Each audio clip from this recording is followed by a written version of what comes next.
Hello everyone, welcome back to the channel. This is Dr. J, and I have a patient here for you today, just a single patient. It was an elderly gentleman with a long history of sensory neural hearing loss, and that, as you know, is treated with hearing aids so long as everything else is normal. And you can see in the right ear there is a large pile of old skin.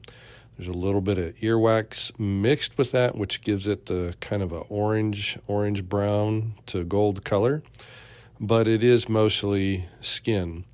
As you probably already know, if you didn't, the skin in the ear canal originates from the center of the eardrum and migrates out in a radial fashion, and then joins the ear canal, and then kind of like a conveyor belt mechanism, it works itself out of the ear canal. The skin in the ear canal, which was what we call squamous epithelium, it also contains keratin. You may hear some people refer to this type of debris as keratin. It is skin. It contains keratin, but it's not just keratin. Once the skin gets closer to the outside part of the ear canal, that's where the wax cells, the cerumen secretory cells, are located. They're in the outer third of the ear canal, closest to, similar to where the hair-bearing portion of the ear canal is. So that skin starts to migrate out. It kind of mixes a little bit with the wax, and then it's supposed to migrate out and come out. Now, in some people, this process is inhibited, hence the title of the video, this skin migration inhibited. It's inhibited in this person due to the long-term and chronic hearing aid use. Now, they need their hearing aids, and that's fine. So in these patients that have hearing loss, that use the hearing aids and have this type of skin migration problem where the tip of the hearing aids prevent and actually fold the skin back inside, and it starts to pile up and then inhibit the normal functioning of a hearing aid, sometimes they need some help. Now, what we're doing here is we're doing a debridement where we get rid of the bulky stuff at the entrance, which usually just hangs out at the tip of the hearing aid. And then in addition to that, if the circumstances allow it, and it's not too difficult, we can perform a skin peel. Now, the skin peel is not a benign process. It can be just some loose skin that you remove, and the patients are relatively comfortable and asymptomatic during the process. But other times it can create some symptoms. Sometimes the skin peel can be just a little bit uncomfortable, a little bit painful. And then you saw in that last ear canal, and you'll definitely see it here on this left side, and more abundantly you'll see it in people who are on blood thinners, that you actually can lift up the skin and create some bruising in the next layer of skin that's underneath. So this is the left side now, a much bigger pile of old skin mixed with some earwax or cerumen. You tend to want to just kind of grab a big suction and suck it all out at the same time, but when you're doing a skin peel, it's much easier if you do it with a smaller suction. So this suction here that we're using is a number 5 suction. My bigger section is a number 7, and then the smaller section is a number 3. The smallest one's about 1 millimeter. The 5 Fraser section is approximately just shy of 2 millimeters, and then the 7 is closer to 3 millimeters.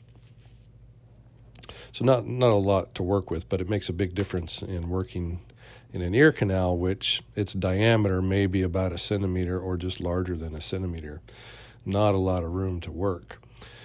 And that smaller suction, what that allows us to do is, if you have a smaller opening, then as the air is getting sucked into the tip of the suction, the old skin and wax, you want it to, the goal is to create a purchase on that debris. And if you get a complete seal, and you'll see me kind of work the tip around a little bit to try and get a seal, and then I can pull on it and add pressure on it. And you're like, well, why can't you just grab it and just pull it out? Well, this is why. This stuff is as fragile as wet tissue paper. You grab a hold of it, and you pull and provide just a little bit of tension and pressure on it, and then it rips and tears. So then you wind up having to go in and just piecemeal it. You're just taking a little piece here, a little piece there.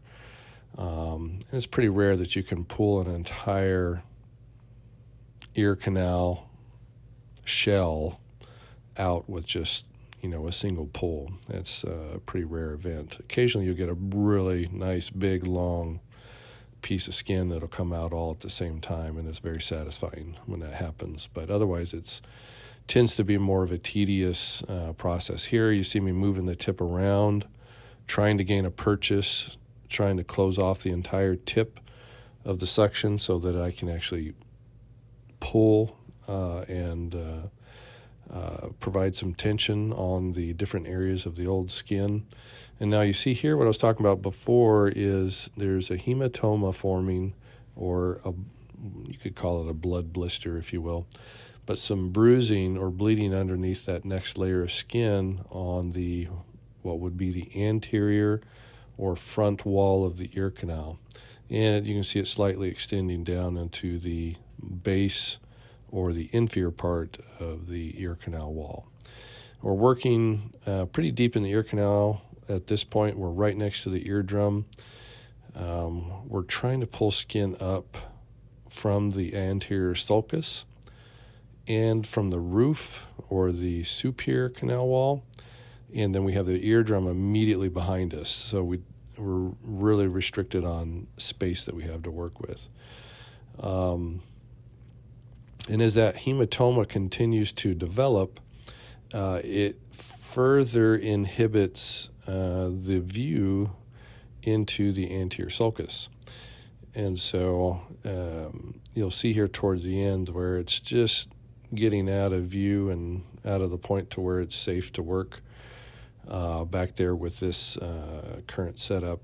And using the 5 suction way down deep, you can see the eardrum kind of flexing as we're kind of pulling up on that area. You see those hematomas there to the left. And it looks like it's about to come off, but again, it too just kind of tears in the mid portion here.